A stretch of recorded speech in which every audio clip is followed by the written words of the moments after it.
Hello and welcome to another Stitch Games YouTube video. This week we're going to be taking a look at the Bestiary, which highlights the different species, enemies, creatures that we've created for the universe of Rok and that you'll be facing in one way or another throughout the game. To begin with, we're going to look at the Troll Elves. These are small cave-dwelling creatures, very mischievous, resourceful, almost like goblins, living deep underground in huge cavernous systems that they've created. And they have a penchant for shiny things, whether it be metallic, minerals, anything like that. Anything that's shiny seems rare to them. They like a lot. They're found throughout the entire game. Sometimes you have to sneak past some. Sometimes you have to fight them. Sometimes they set up pesky traps for you to try and outmaneuver.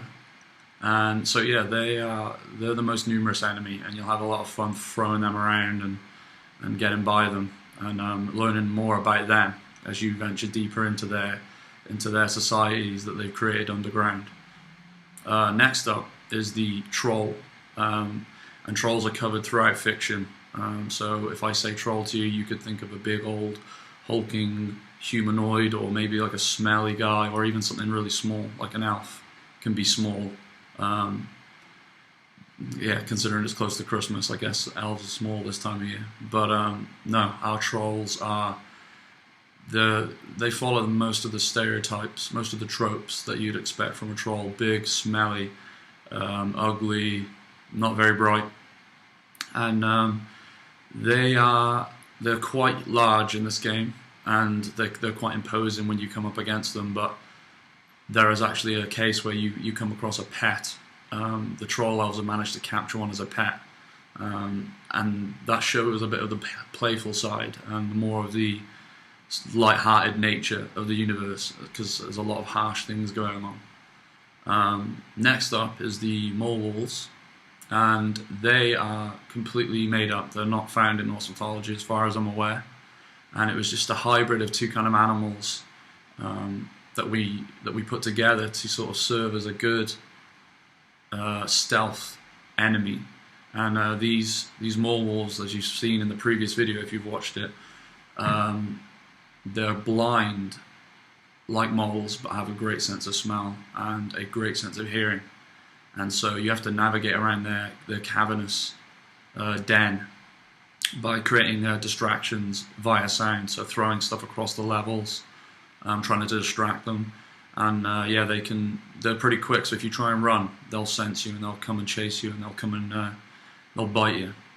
And yeah, if you get too close to them as well, they can sort of sense, perhaps the scent is so strong that they know you're right there and they can lunge out and grab you. So really careful is the way to be around those guys.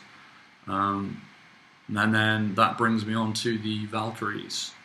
These are not the Valkyries that are typical of Norse mythology, which are the sort of angel-like beings that will pick up the casualties from battles and take them to Valhalla, where they sort of drink mead and battle for eternity, which is, what every Viking wanted, a glorious death.